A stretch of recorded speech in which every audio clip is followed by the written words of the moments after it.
कधीच नाही चुकणार तुमचे फेवरेट टीव्ही शो झी5 सोबत, तेही एकदम फ्री। यांची बहीण माझी मैत्रीण होती, मग तिच्या लग्नात गेले होते मी मेहंदी काढायला तिला। मेहंदी काढायला? हो। स्वतःच्या हातावर का त्यांच्या हातावर? मिस्टरांच्या बहिणीच्या हातावर। आणि मग काय, मग बघितलं त्यांनी आणि मेहंदी आवडली। मेहंदी काढणार काय झालं? मेहंदी गडद झाली? काय झालं? काय मिस्टरांनी विचारलं मला थोड्या दिवसांनी की फ्रेंडशिप आहे का? बरं ठीक आहे, बोलणं चाललं वगैरे। थोड्या दिवसात मैत्रीचं रूपांतर प्रेमात झालं, मग लग्न झालं। किती वर्ष झाली? 15 वर्ष झाली। पण मला सांगा, अरेंज मॅरेज झालेल्या 1 2 3 4 आहेत आणि त्या पण ना त्या म्हणलं चला 2 विरुद्ध 4। तुमचं काय म्हणणं आहे? लव्ह मॅरेज चांगलं की अरेंज मॅरेज? लव्ह मॅरेज मला तरी असं वाटतं। हो ना? तुमचं काय म्हणणं आहे 4 जणींचं? आम्हाला कोण भेटलंच नाही लव करायला। अरे व्यथा काय विचारली?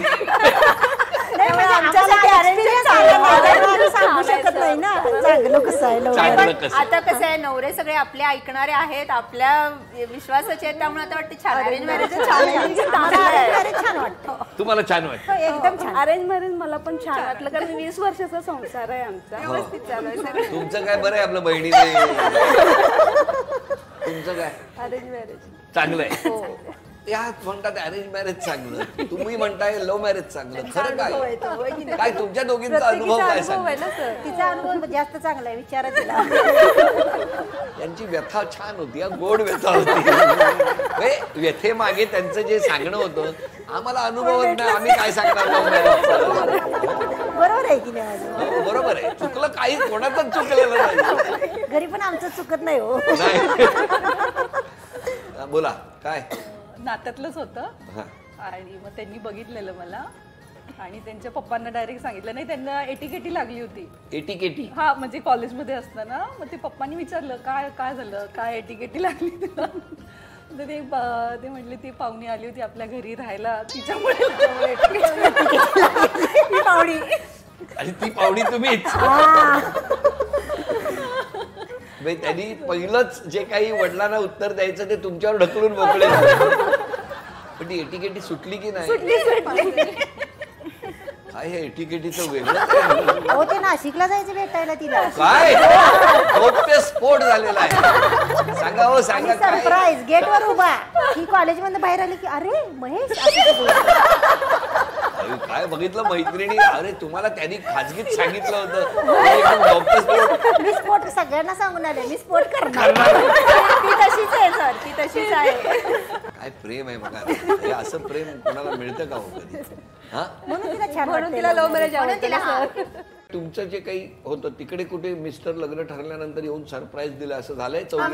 मला पण एकदा झालं। तुम्हाला काय झालं होतं? माझे मिस्टर पुण्याला जॉबला होते आणि मी कराडमध्ये राहत होते, मग ते ऑन द वे होतं ना, जाता येतात थोडे 2-3 तास तिथं टाइमपास करून मग इकडे यायचे, म्हणजे भेटून प्रत्येक। तुम्हाला कराडमध्ये सरप्राईज? मी एका कार्यक्रमाला गेले होते आणि यांना समजलेलं मी येणार आहे तिथं, म्हणून ते आले होते, म्हणजे ते कार्यक्रमात आले नाही कारण ते माझ्या रिलेटिव्हचा कार्यक्रम होता। मग हे बाहेर आल्यावर ते मला दिसले, मग तिथून आम्ही रंकाळ्याला फिरायला गेलो। अरे वा, तुमच्या बाबतीत सरप्राईज? ते एकदा घरी आलेले आमच्या। अरे काय सरप्राईज आहे? असं घरामध्ये वातावरण असं हे बरोबर आहे, घरी आले तेव्हाच मी बघितलेलं, पण असं बाहेर काही सरप्राईज नाही तुम्हाला? नाही, सरप्राईज नाही दिलं कधी, कधीच नाही अजूनपर्यंत। अरे बापरे, जरा बघा तिकडे। लव्ह मॅरेज चांगलं की तर साधा मेंबर आहे आमचा, मी बोलणार। फार खुश आहे तो लव्ह मॅरेज वाले। मग सांगते काय, तिला फार छान छान अनुभव, अजून सरप्राईज देतात तिला तिचे मिस्टर। किती वर्ष झाली विचारायला लागला। पण तुमच्या मैत्री कशी काय झाली मग जयसिंगपुरात? कुठे भेटलात तुम्ही एकमेकींना? आमची मुलं 2013 नर्सरीपासून नर्सरीला गेली, ते एकदमच सगळ्यांची मुलं, सगळ्यांची मुलं आमची 9th-लाच आहेत। 9वीतच? हा, हिचं फक्त 2 वर्ष पाठीमाग आहे, ही 2 वर्षानंतर ऍड झाली। हिची माझी आधीच होती ओळख, नंतर मग ह्यांच्या ग्रुपमध्ये मग मी पण ऍड झाले। मग तुम्ही त्या मुलांमुळे तुमची मैत्री, म्हणजे त्यांना शाळेत सोडल्यावर काय राहायचं काय? पहिला कसं 1 महिना नर्सरीला मुलांना सवय नसते ना, तर 1-1.5 तासात स्कूल सोडतात. म्हणून मग ते तुम्ही मुलांना तिथंच सोडायला तिथे एक झाड होतं, तिथं आम्ही गप्पा मारत बसायचं. तिथेच कळलं का हे गेटवर जाऊन उभे राहतात? नाही, ते नंतर कळलं, 4-5 वर्षांनी कळालं की हळूहळू प्रत्येकाचं ते हळूहळू बाहेर. बरं, प्रत्येकीचा स्वभाव वेगळा आहे, हो, बरोबर की सगळ्यांचे स्वभाव नाही? जसं या सकाळी मगाशी पटकन म्हणाल्या की ह्या कुठली गोष्ट यांच्याकडे राहत हा, नाही, नाही लगेच या बोलून मोकळ्या होत्या. हो ना? तसं प्रत्येकीच्या स्वभावात काय वेगळेपण आहे? माझा स्वभाव मी सांगते. हा. मी बडबडते, मला कोणतर म्हणजे नाही पटलं एखाद्याची गोष्ट तर मी पटकन तिला सांगून टाकते, हे काय मला तुझं पटलेलं नाही, बरोबर आहे. हे असं कर आणि तसं कर. अच्छा. आणि बाकीच्या बाकीचे पण मलाच पुढं करतात काय काय गोष्टी, त्यांना पटलं तरी आणि माझं नाव खराब करून टाकतात. आता कसं सगळ्यांना सर तिला माहित झालंय बऱ्यापैकी, समीक्षा बोलते हे सगळ्यांना माहित आहे, त्यामुळे तिचं सगळेजण ऐकतात. तिला त्यामुळे एखादी तिलाच गोष्ट पुढे सांगितली, करतात. सगळ्यांना सांग. आमचा ग्रुप आहे ना, ग्रुपवर जर काही सांगितलं तर तू मेसेज टाकी, तू सगळ्यांना तू टाक. टाकी, मग माझं ऐकतात पण सगळ्या सोडा. तुम्ही मॉनिटर. बॉस आहे ती आमचा. पण तुमच्यात अबोला झालाय कधी? ना झालंय झालंय बरं. बऱ्याच. कोणाकोणाचा? माझं आणि शीतलचं लय भांडण होतं. माझं आणि हिचं पण झालेलं आहे. का? अरे कमी बोलणाऱ्या त्यांच्याशी भांडण काय झालं होतं? तुम्हीच सांगा हो. मैत्रिणीवर भांडतेले. काय हो, काय झालं होतं? मी गेलते नेपाळला फिरायला. नेपाळ? नेपाळ. आणि तेव्हा म्हणजे मी घरी आले आणि तेव्हा ते हे सुरू होतं दसऱ्याचं नवरात्रीचं. मग मी हिला सांगितलेलं की मला फोन कर तू भाजी आणायला गेल्यावर. तर हिनं मला फोन केले नाही. ह्या दोघी मार्केटमध्ये भाजी आणायला गेला मला न सांगता. अरे अरे.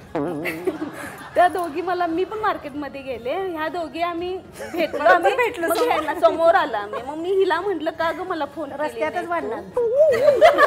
तर ही म्हणली तिला का बोलायला, म्हणजे मग मी रागाने तिथून आले तरी परत बोलत नव्हती ती, जवळजवळ 10-12 दिवस बोलली नाही. बापरे. मग या दोघीच गेल्या, ह्या दोघीच गेल्या. मुद्दाम गेल्या. आणि जर आम्ही दोघी गेले की तिला रागच येतोय, मी नको असतं तुम्हाला अशी म्हणते सारखी. काय हो, ही काय भावना आहे? असं म्हणजे नाही, असं नाही. या दोघी तुम्हाला नेऊ शकत होत्या की नाही होय. हो शकत त्या दिवशी? पण नेलं नाही ना, म्हणजे यांचा काहीतरी डाव होता. भाजी आणायला डाव कसला. तर आम्ही भाजी मार्केटमध्ये भांडत होतो त्या तरी लोक बघत होती आमच्याकडे. आणि भांडण? मोठे नव्हते. हा? एवढे मोठ्याने जोर जोरात बोलत होतो ना, भाजी घ्यायला थांबलेली लोकांच्या नंतर विचारलं पण ह्या बोलत होत्या? हा मग नाही, नवऱ्यापुढे बोलत नाही हो, नवऱ्यापुढे बोलत नाही. ती अशी तिथूनच बोलत आलती लांबूनच. हो? हा, मला सांगितलं नाही काय तुम्हाला, मी चालत नव्हतो काय असं. सुरूच झाल्या. अजून एकदा असं झालं, आम्ही शॉपिंगला गेलेलो दोघी जणी. दोघीच परत? हा. आधी गेलेलो तेव्हा पण तिला आम्हाला काय वाटलं, मी 2 व्हीलरवरनं जाणार होते. मग हिचा काही लायसन नाही, नव्हतं तेव्हा, हिचं पण नव्हतं 2 व्हीलरचं लायसन. बरोबर. मग हिला मी काय म्हटलेलं, मला एक्सचेंज करायचे होते, चल जाऊया आपण दोघी. मग गेलो. मग हिला काय मी बोललो नव्हतो, कारण दोघीच जर जाणार होतो, तिसरा कसा मेंबर माझं गेला. म्हणणं काय, ह्यांना का नाही घेऊन गेला दोघी मध्ये? मला जरा हिची चॉईस आवडते. ऐकलं? आणि तिला पण थोडी शॉपिंग करायची होती, पण हिला करायची एक होती मिनिट, नाही. ऐकलं तुम्ही? यांच्या मोटरसायकलवर त्या चालतात, पण तुम्ही नाही चालत. हो चालते, इतर मला सांगते, आम्हाला pick करायला वेळ. झी5 ॲप डाउनलोड करा आणि पहा सर्व एपिसोड्स एकदम फ्री.